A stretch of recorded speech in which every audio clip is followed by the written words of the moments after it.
सुप्रभात बच्चों। India international school Asansol की ऑनलाइन कक्षा में मैं आपका स्वागत करती हूँ। मैं नूरजहान आपकी हिंदी की अध्यापिका इस चैनल के माध्यम से आपको हिंदी की वीडियोस दे रही हूँ। आशा करती हूँ आप मेरे इस चैनल को सब्सक्राइब कीजिएगा ताकि बिना किसी रुकावट के आप मेरे हर नए वीडियो को देख सकें। धन्यवाद।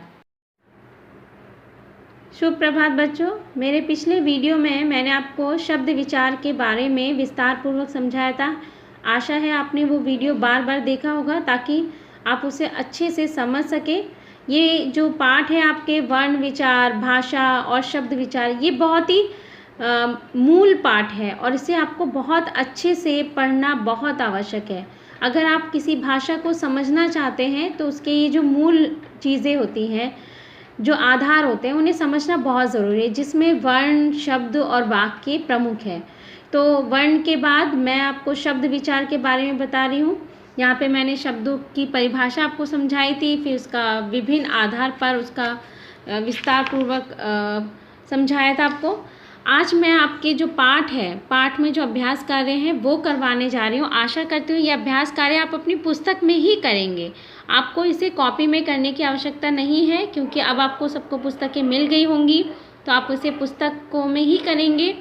और अगर आपको कोई भी परेशानी होती है तो आप कमेंट्स बॉक्स में पूछ सकते हैं। मुझे बहुत अच्छा लगा कि सानवी ने मुझसे कुछ प्रश्न पूछे और मैंने उनका उत्तर भी दिया। सानवी, आपको अगर पार्ट 1 मिल गया हो तो अच्छा है, वरना आप मेरे पिछले जितने भी वीडियोस हैं वो उसको आप देखिए, आपको उसमें से मिल जाएगा। और स्टडी मटेरियल में मैं सभी प्रश्नोत्तर देती हूँ, जिनके वीडियो बनाती हूँ वो सभी प्रश्नोत्तर आपको स्टडी मटेरियल में भी मिल जाएंगे। आप वहाँ से देख के अच्छे से उतार सकते हैं। इसके अलावा अगर कोई भी परेशानी है तो आप मुझे कमेंट्स करना मत भूलिएगा। चलिए शुरू करते हैं अभ्यास कार्य।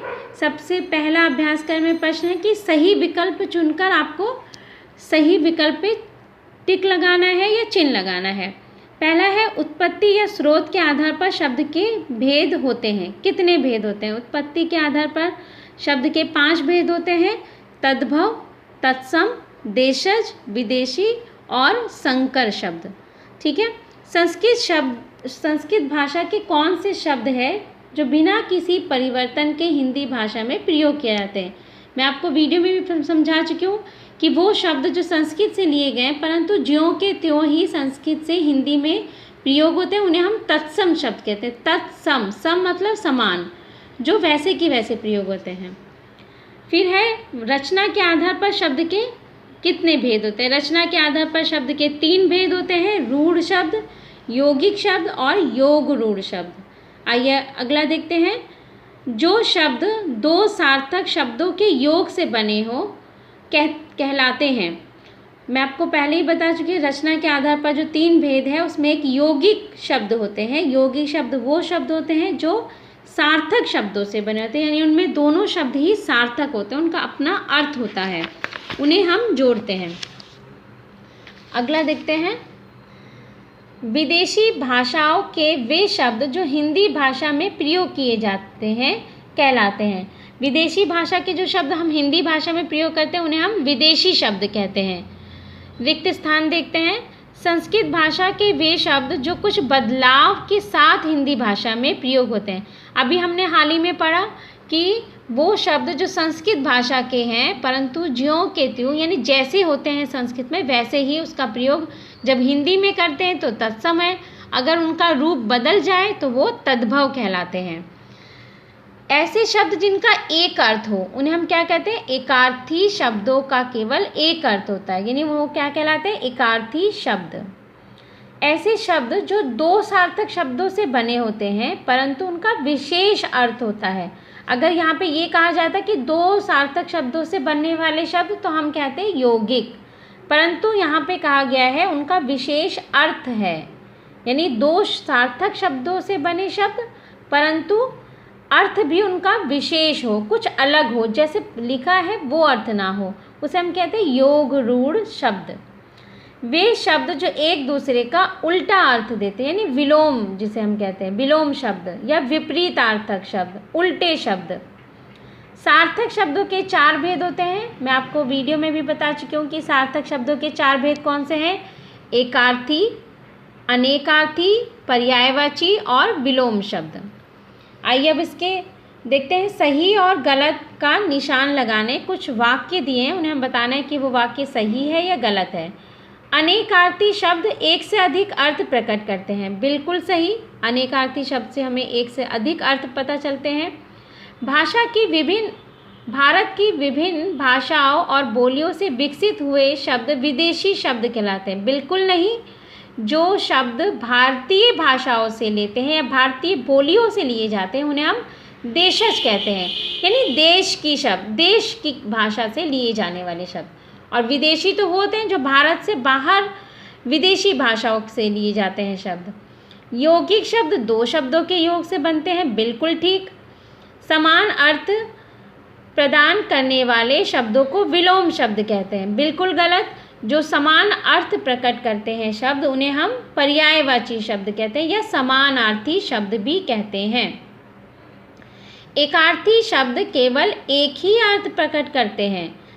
बिल्कुल सही, जो एकार्थी है वो एक अर्थ प्रकट करते हैं और अनेकार्थी अनेक अर्थ प्रकट करते हैं। आइए देखते हैं, ये बहुत ही महत्वपूर्ण है क्योंकि बहुत बार परीक्षा में मैं ज़रूर देती हूँ उसे।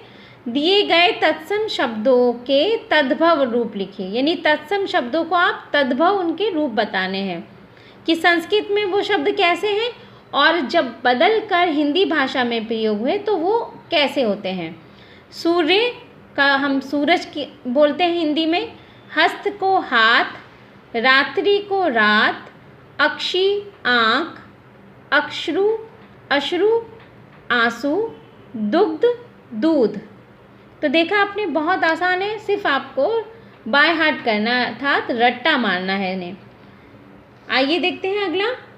दिए गए शब्दों से यौगिक शब्द बनाइए। देखिए यौगिक शब्द वो होते हैं जो दो सार्थक शब्दों से तो मिलके बने परंतु उनका विशेष अर्थ नहीं होता, सामान्य अर्थ होता है।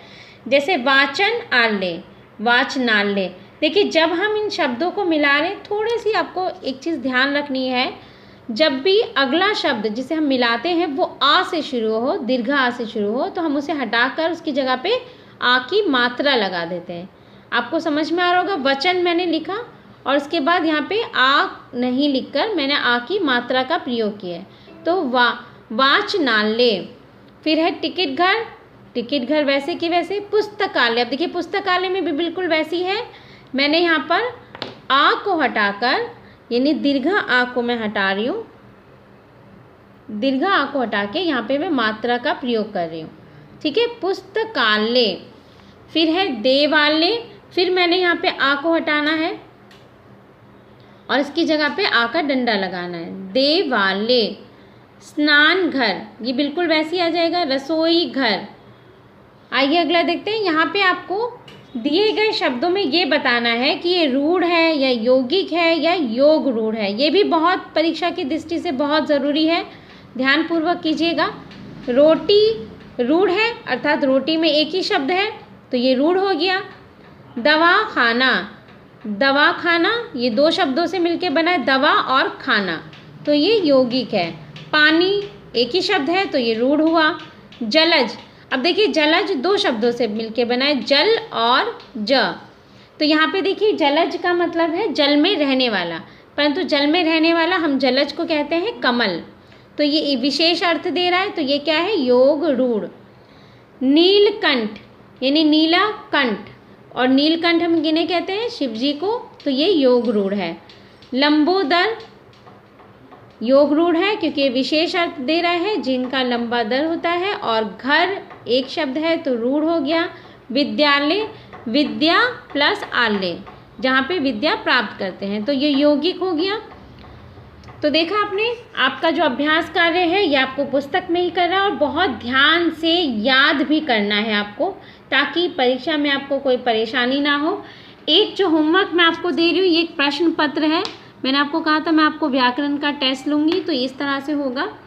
यहाँ पे ये अभ्यास कार्य जो है, अभ्यास प्रश्न पत्र 1, ये आपको स्वयं करना है, यानी इसकी सारी चीज़ें आपको स्वयं करनी है और मैं इसके उत्तर नहीं बताऊँगी आपको।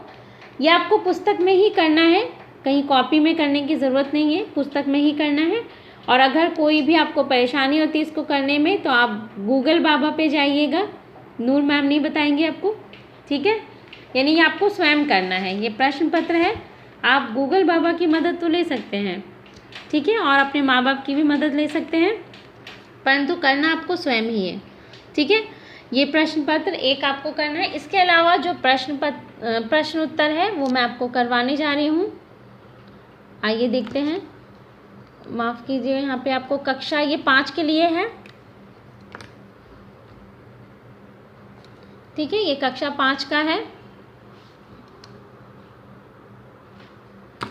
आइए देखते हैं, शब्द किसे कहते हैं, उदाहरण सहित समझाइए।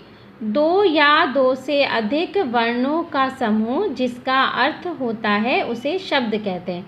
तो देखिए, वर्ण अर्थात किसी भी शब्द में अकेला वर्ण शब्द नहीं बनाएगा। 2 या 2 से अधिक वर्ण ज़रूर होंगे इसमें, परंतु उस समूह का अर्थ होना बहुत ज़रूरी है। अगर उसका अर्थ नहीं है तो वो शब्द नहीं कहलाता है। शब्दों के वर्गीकरण के विभिन्न आधार बताइए। मैंने आपको वीडियो में भी बताया कि शब्दों को हम 5 आधारों पर वर्गीकृत करते हैं, अर्थ के आधार पर, स्रोत के आधार पर, रचना के आधार पर, प्रयोग के आधार पर और व्याकरणिक प्रकार्य के आधार पर। चलिए देखते हैं, अर्थ के आधार पर शब्दों के कितने भेद हैं। अर्थ के आधार पर शब्दों के मुख्य 2 भेद हैं। सार्थक शब्द यानी जिनका अर्थ होता है, और निरर्थक जिनका अर्थ नहीं होता है। देखिए आगे अगला प्रश्न है, सार्थक शब्दों के कितने भेद हैं। देखिए, मैंने आपको पहले बताया अर्थ के आधार पर 2 भेद, सार्थक और निरर्थक। अब यहाँ पे सार्थक शब्द के 4 भेद होते हैं। पहला एकार्थी यानी जिनका एक अर्थ हो, अनेकार्थी जिनके अनेक अर्थ हो, पर्यायवाची ऐसे शब्द जिनके समान अर्थ होते हैं, और विलोम जिनके विपरीत अर्थ होते हैं, उल्टे अर्थ जिन्हें हम कहते हैं। अगला है उत्पत्ति या स्रोत के आधार पर शब्दों के कितने भेद हैं, 5 भेद है। तत्सम मैं बता चुकी, संस्कृत के शब्द जब ज्यों के त्यों प्रयोग होते हैं उन्हें तत्सम कहते हैं। तद्भव जब उनमें बदल कर वो हिंदी भाषा में प्रयोग होते हैं वो तद्भव होते हैं। देशज वो शब्द होते हैं जो भारतीय भाषाओं या बोलियों से लिए जाते हैं, और विदेशी शब्द जो विदेशी भाषाओं से शब्द लिए जाते हैं उन्हें हम विदेशी कहते हैं। और संकर वो शब्द होते हैं जब 2 भाषाएं एक शब्द को बनाने के लिए प्रयोग की जाती है, उसे हम संकर शब्द कहते हैं। जैसे हिंदी और अंग्रेज़ी दोनों भाषाओं से मिलकर के शब्दों को जोड़ा जाता है, उन्हें हम संकर शब्द कहते हैं। आइए अगला देखते हैं, रचना के आधार पर शब्दों के कितने भेद होते हैं। रचना अर्थात उनकी बनावट के आधार पर ये 3 भेद है। रूढ़ शब्द अर्थात जिनमें एक ही शब्द होता है। मूल शब्द जिसे हम कहते हैं यौगिक, जिसमें 2 सार्थक शब्द होते हैं, और योग रूढ़ में भी 2 सार्थक शब्द होते हैं, परंतु उनका विशेष अर्थ होता है। आइए आगे देखते हैं, इतने ही है इसमें, ठीक है। इसको बहुत अच्छे से कीजिएगा, बहुत सुंदर लिखावट में। आशा करती हूँ पिछले वीडियो में मैंने जो आपको सुलेख का काम दिया था वो आप सबने बहुत अच्छे से कर लिया होगा। पृष्ठ 8 तक आपको सभी दोनों पुस्तकों, सुलेख की दोनों पुस्तकों में करना है। अभ्यास कार्य बुक में ही करना है, और इन प्रश्न उत्तर को याद भी कीजिएगा और सुंदर सुंदर लिखिएगा। अगर कोई भी परेशानी हो, इसका लिंक जो है मैं स्टडी मटेरियल में दे रही हूँ, आप वहाँ से भी इसे देख सकते हैं। तब तक के लिए धन्यवाद, सुरक्षित रहें।